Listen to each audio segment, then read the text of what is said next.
Welcome to our TV. నేను Sivaramakrishna. Cervical cancer ప్రస్తుత రోజుల్లో మహిళల్లో ఎక్కువ శాతం ఈ సర్వైకల్ క్యాన్సర్తో బాధపడుతున్నారు. అయితే దీనికి చికిత్స ఏ విధంగా తీసుకోవాలి, ఈ వ్యాధిని ఏ విధంగా గుర్తించాలని చెప్పి మనతో పాటు ఈరోజు మెడికవర్ హాస్పిటల్ సంబంధించి డాక్టర్ ఏ రమేష్ గారు సీనియర్ కన్సల్టెంట్ సర్జికల్ ఆంకాలజిస్ట్ ఉన్నారు. డాక్టర్ గారిని అడిగి మరిన్ని విషయాలు తెలుసుకునే ప్రయత్నం చేద్దాం. డాక్టర్ గారు నమస్తే సార్. ఆర్టీవీ ప్రేక్షకులకు నమస్కారం. నేను మీ doctor Ramesh, senior surgical oncologist and robotic surgeon, Medicover cancer institute. Sivaramakrishna garu అడిగినట్లుగా ఏంటంటే ఈ మహిళల్లో అతి సాధారణమైన క్యాన్సర్లలో మొదటి 2 స్థానాలని breast cancer and cervical cancer, అంటే గర్భాశయ ముఖద్వార క్యాన్సర్ అంటాము. ఇవి మొదటి 2 స్థానాల్లో ఉంటాయి ఈ క్యాన్సర్స్. దీంట్లో ఈ సర్వైకల్ క్యాన్సర్ అనేది ఒకప్పుడు చాలా మొదటి స్థానంలో ఉండేది. కాకపోతే ఇప్పుడు చాలా రకాలైన స్క్రీనింగ్ పద్ధతులు రావటం, ఇంకా వ్యాక్సినేషన్ రావటం వల్ల సర్వైకల్ క్యాన్సర్ ఇన్సిడెన్స్ మెల్లగా తగ్గుముఖం పడుతుంది. కానీ మన గ్రామీణ భారతంలో ఇప్పటికి కూడా సర్వైకల్ క్యాన్సర్ మొదటి స్థానంలో ఉంది. ఈ జనవరి మంత్ పర్టికులర్గా సర్వైకల్ క్యాన్సర్ యొక్క అవేర్నెస్ మంత్. ఈ అవేర్నెస్ దేనికోసం అంటే ఈ ఏదైనా క్యాన్సర్ జబ్బు పర్టికులర్గా ఏ భాగానికి వస్తుందో ఆ అవేర్నెస్ మంత్ని ఎందుకు మనం WHO ప్రకటించడం జరుగుతూ ఉందంటే దాని గురించి ఒక అవగాహన ప్రజల్లో కల్పించడానికి. ఈ పర్టికులర్గా ఈ జనవరి మంత్ అనేది సర్వైకల్ క్యాన్సర్ అవేర్నెస్ మంత్. ఈ సందర్భంగా మనం సర్వైకల్ క్యాన్సర్ యొక్క లక్షణాలు ఎలా ఉంటాయి అనేవి మనం తెలుసుకుందాం. సార్, అసలు ఈ సర్వైకల్ క్యాన్సర్ అంటే ఏంటి, అసలు ఏ విధంగా అది మనం గుర్తించవచ్చు? ఇంగ్లీష్లో సర్వైకల్ క్యాన్సర్ అంటే తెలుగులో గర్భాశయ ముఖద్వార క్యాన్సర్. ఆల్రెడీ నేను చెప్పినట్లుగా ఈ క్యాన్సర్ లక్షణాలు అనేవి ఎలా ఉంటాయంటే మెన్స్ట్రుయేషన్ అంటే బహిష్టు అవుతున్న మహిళల్లో, అంటే వాళ్ళల్లో ఈ ఇంటర్మెన్స్ట్రువల్ బ్లీడ్ అంటే మెన్సెస్ మధ్యలో బ్లీడింగ్ అవ్వటం కానీ, తెల్లబట్ట అవ్వటం, ఈ కలయిక సందర్భంలో ఎక్కువ బ్లీడింగ్ అవ్వటం కానీ, పొత్తి కడుపులో నొప్పి రావటం, ఇంకా కనుక ఈ క్యాన్సర్ కనుక అడ్వాన్స్ అయిపోతే అంటే వాళ్ళకి బాగా ఆయాసం రావటం కానీ, ఇంకా ఒక్కొక్కసారి ఎలా ఉంటుందంటే చిన్న చిన్న గడ్డలు, వాళ్ళకి ఈ గజ్జల్లో రావటం, ఇవన్నీ కూడా రావడం అంటే అడ్వాన్స్ స్టేజ్ లక్షణాలు అనమాట. ఇటువంటివన్నీ కూడా ఈ సర్వైకల్ క్యాన్సర్ లక్షణాలు అయి ఉండొచ్చు. అంటే ఏ రకమైన చిన్న లక్షణాన్ని కూడా అశ్రద్ధ చేయకూడదు ఇది. కానీ ఈ క్యాన్సర్ యొక్క కారణాలు, అంటే ఈ సర్వైకల్ క్యాన్సర్ రావడానికి ఉన్న కారణాలలో ముఖ్యమైనది ఏంటంటే హెచ్పివి వైరస్. ఈ వైరస్ ఇన్ఫెక్షన్ వల్ల ఈ సర్వైకల్ క్యాన్సర్ వస్తూ ఉంటుంది. ఇంకా అంత శుభ్రత పాటించకపోవడం, స్మోకర్స్లో, ఇంకా కొంతమందికి చిన్న వయసులో పెళ్ళైనప్పుడు ఎర్లీగా వాళ్ళు sexual exposure, multiple sexual partners, ఇవన్నీ కూడా సర్వైకల్ క్యాన్సర్ యొక్క కారణాలు.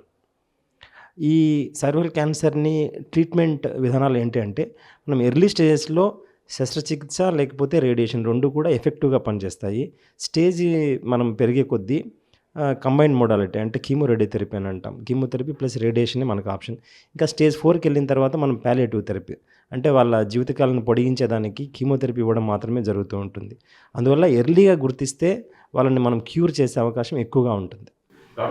ఏ వయసు వరకు వస్తుంది? యూజువల్గా ఇది అంటే ఈ సర్వైకల్ క్యాన్సర్ అనేది అంటే ఏజింగ్ వల్ల అంటే ఈవెన్ 40 సంవత్సరాల నుంచి ఎక్కువగా 50-60 సంవత్సరాల వయసులో కనపడుతూ ఉంటుంది. ఇంకా ఈ మధ్య ఇంకా వాళ్ళకున్న ఈ హెచ్పివి వ్యాక్సిన్ వాళ్ళకి ఎప్పుడు హెచ్పివి వైరస్ ఎప్పుడు వాళ్ళకి ఇన్ఫెక్షన్ సోకిందనే దాన్ని బట్టి, అంటే క్రానిసిటీ ఇన్ఫెక్షన్ యొక్క ఎక్కువ ఇన్ఫెక్షన్ రేటు ఎన్నో సంవత్సరం ఉండే దాన్ని బట్టి కూడా ఈ సర్వైకల్ క్యాన్సర్ వచ్చే అవకాశం. అంటే వాళ్ళు ఎర్లీగా కనుక ఈ హెచ్పివి వ్యాక్సిన్ కనుక హెచ్పివి వైరస్ కనుక వాళ్ళు అఫెక్ట్ అవుతే వాళ్ళకి ఈవెన్ 40స్లో 30స్లో కూడా ఒక్కోసారి మనకి ఈ సర్వైకల్ క్యాన్సర్ వాళ్ళకి కనపడవచ్చు. ఈ సర్వైకల్ క్యాన్సర్స్లో కూడా స్టేజెస్ ఉంటాయి కదా? ఏ క్యాన్సర్ అయినా 4 స్టేజ్లుగా డివైడ్ చేస్తాము. 1, 2, 3, 4 అని. మొదటి 1, 2 స్టేజ్లని మనము ఎర్లీ స్టేజ్గా గుర్తించడం జరుగుతూ ఉంటుంది. దీంట్లో మిగిలిన 3, 4 స్టేజ్లో advance stage, locally advanced and advance స్టేజెస్గా గుర్తిస్తాము. మొదటి స్టేజ్లో ఉంటే కనుక దీనికి క్యూర్ రేట్ చాలా ఎక్కువగా ఉంటుంది. స్టేజ్ పెరిగే కొద్దీ మనం సర్వైవల్ రేట్ తగ్గి వాళ్ళ జీవితకాలం పొడిగించడానికి మాత్రమే మనకి ఈ ట్రీట్మెంట్ విధానాలు ఉపయోగపడతాయి. సర్వైకల్ క్యాన్సర్ రాకుండా వ్యాక్సినేషన్స్ వచ్చాయన్నారు కదా, దాని గురించి చెప్పండి. అవును. ఇది ఎక్కువగా ఇప్పుడు 90% పైన ఈ సర్వైకల్ క్యాన్సర్కి హెచ్పివి హ్యూమన్ ప్యాపిలోమా వైరస్ అంటాము. ఇదే మెయిన్ కారణం అనమాట. ఇది రాకుండా ఉండడానికి ఏంటంటే ఇప్పుడు యూనివర్సల్‌గా హెచ్పివి వ్యాక్సిన్ అందుబాటులోకి వచ్చింది. ఇది మనము 9-40 సంవత్సరాల మధ్య మనం వేయవచ్చు. మగవాళ్ళకి అంటే ఎందుకనంటే ఇది సెక్సువల్ ట్రాన్స్‌మిటెడ్ డిసీజ్ కాబట్టి బోత్ మేల్స్ అండ్ ఫీమేల్స్ ఇద్దరికి కూడా ఈ వ్యాక్సిన్ అవసరము. వీళ్ళకి కానీ 10-12 సంవత్సరాల వయసులో గనక ఈ వ్యాక్సిన్ అంటే 2 డోసులతో సరిపోతుంది. ఈ వ్యాక్సిన్ వేసుకుంటే ఏవైతే ఈ హ్యూమన్ ప్యాపిలోమా వైరస్‌లో డిసీజ్ రిలేటెడ్ స్ట్రెయిన్స్ అంటాం.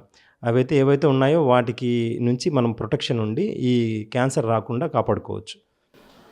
ఇప్పుడు ఇది అడ్వాన్స్ స్టేజ్‌లు ఉంటాయి కదా సార్. అడ్వాన్స్ స్టేజ్ అంటే ఏ విధంగా చూడొచ్చు సార్ మనం? అడ్వాన్స్ అని ఎప్పుడైనా క్యాన్సర్‌లో అన్నాము అంటే దాని మీనింగ్ ఏందనంటే క్యాన్సర్ వచ్చిన భాగంలో కాకుండా వేరే భాగాలకు స్ప్రెడ్ అవ్వటం.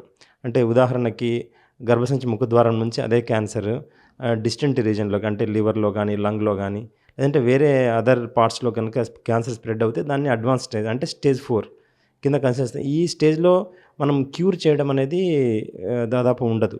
వీళ్ళకి మనం ఇచ్చే ట్రీట్మెంట్ పాలియేటివ్ థెరపీ అంటాం. అంటే వ్యాధి లక్షణాలు తగ్గించడానికి, వాళ్ళ జీవితకాలాన్ని పెంచడానికి మాత్రమే ట్రీట్మెంట్ ఉపయోగపడుతూ ఉంటుంది. డాక్టర్ గారు ఇప్పుడు మీరు చెప్పారు కదా 40-60-70 సంవత్సరాల వరకు ఎక్కువ ఈ ఈ వ్యాధి వస్తుందని. 40 సంవత్సరాలు రాలేని వాళ్ళు ఎలాంటి జాగ్రత్తలు తీసుకుని ఎలాంటి ప్రికాషన్ తీసుకుంటే మనం అవాయిడ్ చేయొచ్చు? అంటే ఏదేమైనా అందుకనే అంటే మనకి ఇన్ జనరల్‌గా ఎప్పుడు కూడా మేము సజెస్ట్ చేస్తూ ఉండేది ఏందనంటే ఏ లక్షణాన్ని కూడా నిర్లక్ష్యం చేయొద్దు అనేది. ఏ సిమ్టమ్‌ని కూడా. అంటే వైట్ డిశ్చార్జ్ కానీ లేదనంటే ఈ ఇంటర్‌మెన్‌స్ట్రువల్ బ్లీడింగ్ కానీ, ఎక్సెసివ్ బ్లీడింగ్ అవ్వటం, ఇంకా ఏదైనా పొత్తి కడుపులో నొప్పి రావడం ఇవన్నీ చాలామంది నెగ్లెక్ట్ చేస్తూ ఉంటారు. ఇవి మీరు దగ్గరలో ఉన్న గైనకాలజిస్ట్‌ని గానీ లేదంటే క్యాన్సర్ కలిస్తే వాళ్ళు మిమ్మల్ని క్లినికల్ ఎగ్జామినేషన్ చేసి ఇది ఎర్లీగా క్యాన్సర్ మొదలైందో లేదో చెప్పేస్తారు. చాలామంది సిగ్గుతోనో, బిడియంతోనో మనకున్న సొసైటీలో ఒక రకమైన స్టిగ్మా వల్ల ఎక్కువ మంది అసలు డాక్టర్‌ని కలవరు. వాళ్ళకున్నటువంటి ఏదైనా లోకల్‌గా మెడికేషన్ ఏదో ఆయుర్వేద వైద్యమనో, ఏవో ఆకుపసరని ఏవో తీసుకుంటూ అలా ఉండిపోతారు. ఎక్కువగా మా దగ్గరికి వచ్చేటప్పటికి అప్పటికి స్టేజ్ 2Bలోనో, 3లోనో, స్టేజ్ 4లోనో వస్తూ ఉంటారనమాట 60-70% మంది. అందువల్లనే ఎక్కువ మందిని క్యూర్ చేయడం చాలా కష్టంగా ఉంది. అందుకనే మన ఇండియాలో ఇన్సిడెన్స్ ప్రతి 1,00,000 మందిలో కనీసం 13-15 మంది ఈ క్యాన్సర్ బారిన అఫెక్ట్ అవుతూ ఉంటే, కనీసం 7-8 మరణాలు 1,00,000 మందిలో 8 మంది సర్వైకల్ క్యాన్సర్‌తోనే చనిపోతూ ఉన్నారు. అందువల్ల మేము ఇప్పుడు చెప్పేదేందంటే ప్రతి ఒక్క క్యాన్సర్‌కి అంటే చాలా క్యాన్సర్‌లకి స్క్రీనింగ్ మెథడ్స్ అందుబాటులోకి వచ్చాయి. దాంట్లో ఎఫెక్టివ్‌గా చాలా బెనిఫిట్ ఉన్న స్క్రీనింగ్ మెథడ్స్ ఇప్పుడు రొమ్ము క్యాన్సర్‌కి మ్యామోగ్రామ్ ఎలాగో, అలాగే సర్వైకల్ క్యాన్సర్‌కి 21 సంవత్సరాల నుంచి పాప్ స్మియర్ అని హెచ్‌పివి టెస్టింగ్ బోత్ కంబైన్డ్‌గా చేయాలా లేదంటే ఓన్లీ పాప్ స్మియర్ మాత్రమే చేయాలనే టెస్టులు అందుబాటులోకి వచ్చాయన్నమాట. అంటే ఈ cervical cancer screening pop smear test మనము 21 ఇయర్స్ నుంచి ప్రతి 3 సంవత్సరాలకు ఒకసారి గనక చేసుకుంటూ దీంట్లో గనక ఏదైనా గనక ఎర్లీగా గనక డౌట్ ఉంది అనంటే క్యాన్సర్‌ని చాలా చాలా ప్రాథమిక స్థాయిలో గుర్తించవచ్చు. అప్పుడు మనము చేసే ట్రీట్మెంట్ వల్ల 100కి 100% పేషెంట్స్‌ని మనము ఈ సర్వైకల్ క్యాన్సర్ నుంచి సేవ్ చేయొచ్చు. అందువల్ల ప్రతి ఒక్క మహిళ కూడా ఈ cervical cancer screening very simple screening test అది. చాలా అందుబాటులో ఉంది. చాలా చిన్న చిన్న పట్టణాల్లో కూడా అది దానివల్ల ఈజీగా ఈ స్క్రీనింగ్ ప్రోగ్రామ్‌లో గనక ఎంటర్ అయితే ఎర్లీగా క్యాన్సర్‌ని మనం డిటెక్ట్ చేసి దాని నుంచి కంప్లీట్‌గా క్యూర్ అయ్యే అవకాశం ఉంటుంది. డాక్టర్ గారు ఇప్పుడు ఈ సర్వైకల్ వీక్ మంత్ అన్నారు కదా, ఎలాంటి మెసేజ్ ఇస్తున్నారు వీరు? అంటే ఇప్పుడు వరల్డ్ హెల్త్ ఆర్గనైజేషన్ ఈ క్యాన్సర్ మొత్తం ఈ క్యాన్సర్ నుంచి అందరికీ అవగాహన కలిగించడం కోసము ప్రతి నెలలో ఏదో ఒక క్యాన్సర్ యొక్క అవేర్నెస్ మంత్‌గా ప్రకటించడం జరుగుతూ ఉంటుంది. అలాగే జనవరి కూడా సర్వైకల్ క్యాన్సర్ నేను ఆల్రెడీ దీని గురించి చెప్పాను. అంటే ఎందుకు ఇది అనంటే అవగాహన కోసం. ఎందుకంటే మనకి ఎడ్యుకేషన్ లిటరసీ రేట్ పెరుగుతూ ఉంది. ఇది ఏందంటే ఒకరి నుంచి ఒకరికి స్ప్రెడ్ ఏదైనా ఎందుకంటే అందరూ వీలైనంత ఇంటర్నెట్ సేవలు అందుబాటులో ఉన్నాయి. దీంట్లో ఈవెన్ మీరు ఇంటర్నెట్‌లో సెర్చ్ చేసినా కూడా ఇది ఎలాగా దీని లక్షణాలు ఉంటాయి, ఎలాగా దీనికి స్క్రీనింగ్ మెథడ్ ఏంటి, అందుబాటులో ఏమేమి ఉన్నాయి, దగ్గరలో ఉన్న హాస్పిటల్ ఏంటివి, ఇవన్నీ కూడా మీకు వచ్చేస్తాయన్నమాట. అందువల్ల మెసేజ్ ఏంది అనంటే ప్రతి ఏవైతే లక్షణాలు ఉన్నాయో ఇవి ప్రతి మహిళ గుర్తుంచుకోవాలి. ప్రతి చిన్న లక్షణాన్ని కూడా నిర్లక్ష్యం చేయకూడదు. ప్రతి ఎలిజిబుల్‌గా అంటే 21 సంవత్సరాలు దాటిన మహిళ ప్యాప్స్మియర్ టెస్ట్ ప్రతి 3 సంవత్సరాలకు చేయడం వల్ల చాలా చిన్న టెస్ట్, ఖరీదు కూడా చాలా చాలా తక్కువ. చాలామంది గైనకాలజిస్టులు సింపుల్గా చేస్తూ ఉంటారు. ఈవెన్ బీ టౌన్లలో చిన్న చిన్న పట్టణాల్లో కూడా చేస్తారనమాట. ఇవి చేయించుకుంటే త్వరగా ఏదైనా గనక మనకి అబ్నార్మాలిటీ స్టార్ట్ అవుతే అది డిటెక్ట్ చేసి త్వరగా క్యూర్ చేయడానికి అవకాశం ఉంటుంది. ఇదే నేను ఈ ఆర్టీవీ ప్రేక్షకులకి ఈ ఈ సర్వైకల్ క్యాన్సర్ అవేర్నెస్ మంత్ సందర్భంగా ఇచ్చే చిన్న సందేశం. సర్వైకల్ క్యాన్సర్ స్త్రీ గర్భస్య ముఖద్వార క్యాన్సర్కి ఎలాంటి జాగ్రత్తలు తీసుకోవాలి, రాకుండా ఎలాంటి ఈ జాగ్రత్తలు తీసుకుని వ్యాక్సినేషన్ వేసుకోవాలని చెప్పి ఈ సర్జికల్ ఆంకాలజిస్ట్ డాక్టర్ రమేష్ గారు అయితే మనకి ఈ డీటెయిల్గా వివరించడం అయితే జరిగింది. మరిన్ని హెల్త్ అప్డేట్ కోసం చూస్తుండండి ఆర్టీవీ. కెమెరామెన్ అజయ్తో శివరామకృష్ణ, ఆర్టీవీ విశాఖపట్నం నుంచి. మరిన్ని వీడియోస్ కోసం ఛానల్ ని సబ్స్క్రైబ్ చేయండి. లేటెస్ట్ అప్డేట్స్ కోసం వాట్సాప్ ఛానల్ ని ఫాలో అవ్వండి. ఆ లింక్ డిస్క్రిప్షన్ లో ఉంది.